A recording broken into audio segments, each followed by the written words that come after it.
Ayan, mega love shoutout sa magandang araw, isang magandang gabi po sa ating lahat. At lumalala ang mga issue-issue. Ano po, wala nang katapusan. Medyo nag-iiba-iba, naglalaot na ang daming issue guys, ang daming issue.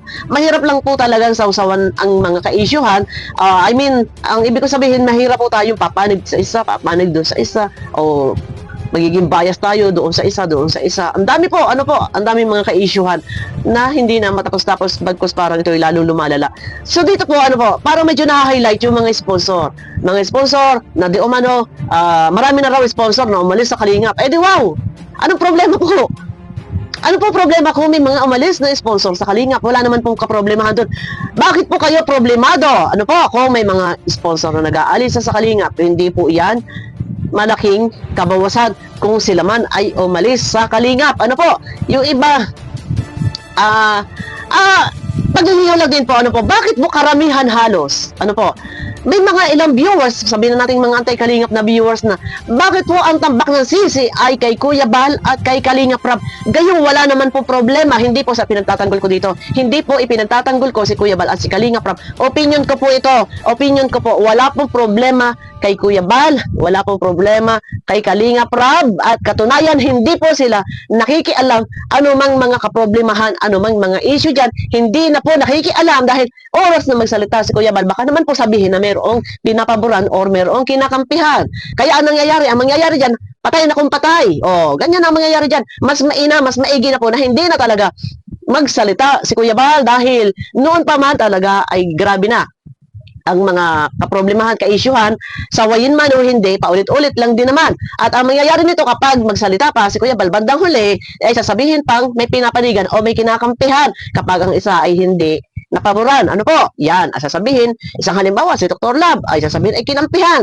O, kaya mas mainam, para kay Kuya Bal, huwag nang magsalita. Para kay Kalingap Rab, huwag nang magsalita dahil ang totoo, walang problema kay Kuya Bal, kay Kalingap Rab. Sila lang ang naiipit sa mga nag-uumpugang mga issue-issue. Ano po? Ngayon, topic naman po tayo doon. Sa iba, dito po meron po tayong mga gagamitin po, ito po, yung mga screen shot na yan. Ang akin lang naman, bakit po doon sa iba? Para ba lagi nyo ipinamumukha na nag-aalisa na ang mga sponsor sa Kalingap? Eh ano naman po, kung umalis sila, umalis, kung gusto nilang umalis, ano po? Dahil una para lumalabas din naman po kasi may mga sponsor na sila din naman po yung pinagmulan, nakaguluhan, na dapat ang sponsor po ay tahimik. Ano po, ito isang halimbawa po, hindi ko po sa nilalahat, ano po, mawalang galang, hindi ko po sa nilalahat. Yun po tumutulong sa ngayon, yung kay Krista. Ano po ang nangyayari? May isang sponsor po, nagwawalwal sa comment section. Nasasabihin po ay, tumutulong lang kami pero dinadamay pa everyday roll call. Sa inyo na ang Kalingap Birador. Ayun, sa inyo na ang Kalingap Birador. Your brainless tarsier na uhaw sa palipad at views. Ito po, ano po? Yung nag-comment po nito, kayo po ay hindi vlogger. Kayo po ay sponsor. Paulit-ulit ko sinasabi, kapag sponsor, lumugar sa dapat kalugaran, pumapil sa dapat papilan. Hindi po kayo vlogger. At bakit po kailangan na kayo ay bakit magbardagulan? Ngayon, kapag po kayo ay nagko-comment ng ganyan, at yan po ay na-screenshot ng ibang mga reaktor, at kayo po ay na-reaksyonan, hindi maganda ang reaksyon ngayon, nagagalit po kayo. Tapos ngayon, magko-comment kayo na, sabihin niyo na, aalis na kayo, sila na ang magpatuloy, ang mga reaktor. Bakit po ganon? Ngayon ko, ito lang po ang aking masasabi. Ano po?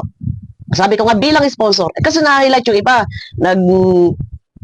nag-reaksyon, marami na raw umaalis, nag-aalisa na raw, ganyan, hindi daw pinapahalagahan, ganyan. Sabi pa nung isa, may nag-comment pa na, sabi niya, kayong mga sponsor na nag-aklas na umalis na, gumawa kayo ng team. Mga ganon, ang mga ex-Kalingap sponsor group daw. Alam niyo, sa totoo lang, hindi po kawalan, hindi po big deal na umalis ang mga sponsor sa Kalingap. Kung gusto po nilang mag-alisan, ay problema naman po. Hindi ko po nila lahat. Ano po, yung iba lang po ng mga masasama. Ang hininga, kung kayo po ay nagko-comment sa mga live ng ibang may live at doon po ay walwal kayo at tinatambak ninyo ang sisi sa mag-ama, walang problema sa mag-ama. Hindi nyo po yan dapat tambakan ng sisi. Bakit po mag-ama ang inyong punteriya? Tigilan nyo po. Kung gusto umalis ng mga sponsor, umalis na lang po kayo. Dahil unang-una, ano po, Kayo nga po ay tumutulong sa beneficiary ng Kalingap. Maraming salamat po, malaking bagay ang inyong pagtulong. Unang-una, ano po, yung ginagawa niyo pagtulong sa beneficiary ng Kalingap, kung tutuusin nga po, halos hindi dumadaan yan kay Kalingap Rab. Hindi dumadaan yan kay Kuya Bal. Yung mga ibang rebuilding, mga sponsor. Anong ginagawa ninyo? Sa K-Boys kayo, minsan, dumadaan. Doon kayo dumadaan sa mga founder ng Love Team. Kaya kung kayo man po'y aalis, wala naman pong problema. Buti sana kung yung pinadadalaw yung pera, ay napupunta kay Kuya Bal at kay Kalingap Rab. Hindi ko po nila lahat. Ano po, paglilinaw po, hindi ko po nila lahat. Lilinawin ko lang dahil may mga nagla-live na di umano ay tatanggalan pa daw po ng lisensya. Ha? O, ito ha, ito. Sorry, i-correct ko lang. May nagko-comment sa live ng may live na di umano tatanggalan pa daw po ng lisensya ang Kalingap. Ayan po. Babasahin ko lang. Ayan po sa comment. Ang sabi po dito ni Christine World, tanggalan ko license sa kopyan kung registered sila. If it's an organization or foundation, we can do something in revoking their registration here in the Philippines. Sa akin na details ng Kalingap. Ay, ano na naman yung mga plano ninyong yan? Ito si Christine World, na kung saan sabi ito, nagko-comment ng ganon. Oh, ano bang problema? Bakit ba? Ang inyong mga pinupuntirya ay Kalingap. Ay, hindi naman po nga Kalingap ang may problema. Ang may problema po, ayun po sa pagitan lamang po ng mga reaktor at ng ilang grupo na nag-i-sponsor o tumutulong sa beneficiary ng Kalingap. Doon kayo mag-focus. Sasabihin ng yung iba nagko-comment sa walwal. Marami na raw sponsor ang malis. Ay nag-alisa sila. Hindi naman po sila tinawag sa Kalingap na pumunta kayo dito at kayo mag-sponsor. Ano po?